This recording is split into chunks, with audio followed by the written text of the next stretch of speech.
আমি আশা করি আপনারা সবাই এই সূরাটা জানেন। বা'দা আউযু বিল্লাহি মিনাশ শাইতানির রাজীম, ইন্না আনজালনাহু ফি লাইলাতুল কদর, নিশ্চয়ই আমি কোরআনকে নাজিল করেছি লাইলাতুল কদরে, ভাগ্য রজনীতে।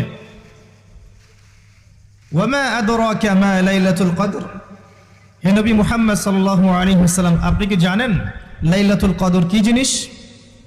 লাইলাতুল কদরি খায়রুম মিন আলফি শাহর, লাইলাতুল কদর হচ্ছে হাজার মাসের চাইতে উত্তম। এখানে গাণিতিকভাবে ব্যাখ্যা করতে যাবেন না, 1000 মাস সমান সমান কত বছর হয়, ব্যাপারটা এমন নয়। এখানে আধিক্য বোঝানো হয়েছে।